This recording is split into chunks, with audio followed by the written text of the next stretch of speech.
It's bad! Ha ha ha! Welcome to Matt Reviews Books. I am your host, Matt.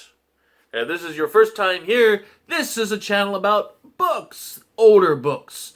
Books that are no longer bestsellers that you will find in the used bookstore or at a book sale, at a flea market, or maybe at an estate sale. Subscribe, follow along, hit like on the videos, comment. Let me know what you're reading. Let me know what you want me to read and review. Let's move along to the meat and the potatoes. This week we are talking about Volume 1 of David Eddings' other pentology, The Malorian. Volume 1, Guardians of the West. Where are my notes?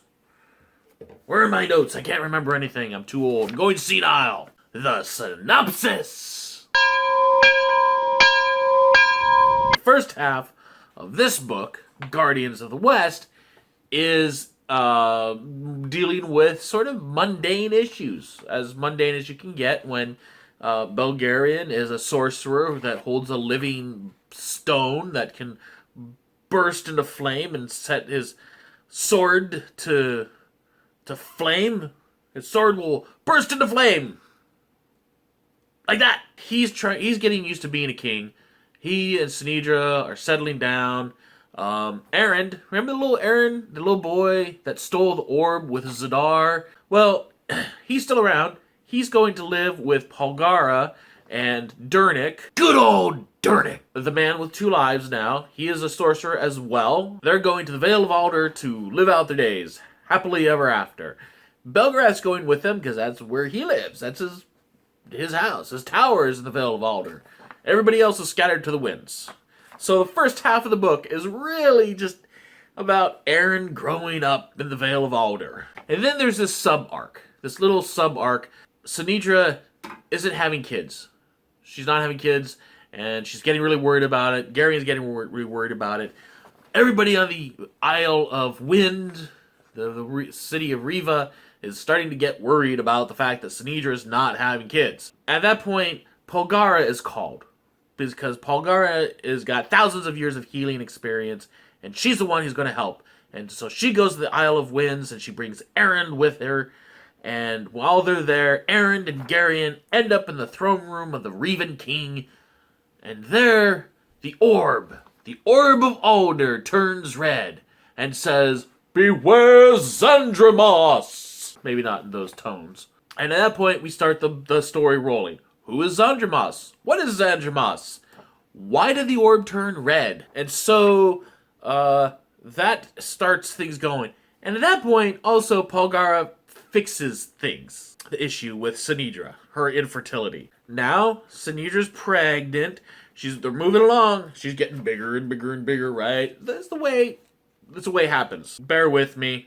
And then at some point, an assassin attempts to kill Synedra. In fact, there's 2 attempts on Synedra's life.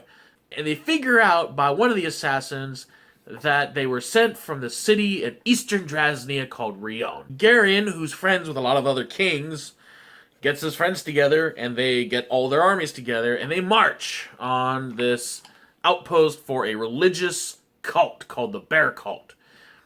And they just obliterate it.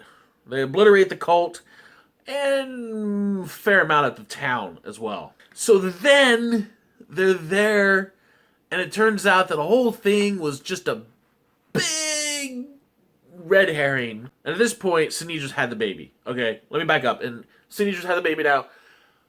And at that point, Zandramas sneaks in to the nursery and steals the Crown Prince of Riva away.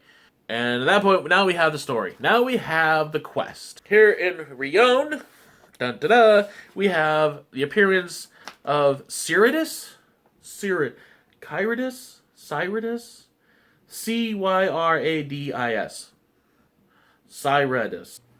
Cyridus, who was a Cirrus from Kel, shows up and tells Garion that Duran's kidnapping was carried out by Zandramas. He needs to go find Zandramas and Garion with Belgarath and Polgara, Garion, Errand, Durnik, good old Durnik.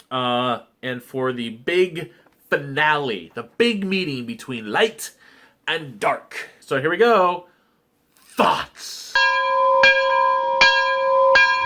So the whole thing, ooh, nighttime, green tea, and I'm awake. Hi, how you doing? Guardians of the West, every time I read it, I always think, this thing starts off slow. I mean, I understand what Eddings is trying to do. He's trying to put some depth and dimension to these characters and places that we already have seen. He's using Errand as the vehicle, as the instrument that we start seeing things differently. Unfortunately, it just feels like he's trying to pick up the story and he's a little rusty. If you've ever written a story and you're trying to just write your way into a story and you just start free writing and you're writing and writing and writing and writing and there's lots of like maybe narrative or exposition in there, that's just what it seems like. There's just lots and lots and lots of. But that's also kind of cool because at that point you sort of see what is Polgara like when she's not under the gun. And Durnik's using his powers for the first time. He's still very sensible and straight-laced, but he does things like, builds a fence so he can keep the cows out of Polgara's yard. But then other things when they're like in the house, Eddings makes the point of saying that Durnik goes out of his way to do things by hand. But at the same time, we hang out. We're in the Vale of Aldur. We hang out for a large part of the first book in the Vale of Aldur. We hang out in Belgarath's tower. We get to see settings and characters from the first series in different situations that aren't life and death critical. So in that regard, I really like it. It's fun. It's enjoyable. But it takes a while to ramp up to the action. I'm going to do it. I say, go forth and read it. With that is my usual sign-off point. I hope you enjoyed it. Please, again, subscribe, follow along, comment, like. And if you don't know, I do have a second channel, Matthew Reed and Mendocino. Just type that in, Matthew Reed and Mendocino. You'll find me with the big hat and the sunglasses. And you can also find me, I have a website, MatthewReedMedia.com. And I'll put all my social media links down below. Follow me. Come on, join me. Join me in the Matrix. And with that, I will see you next time.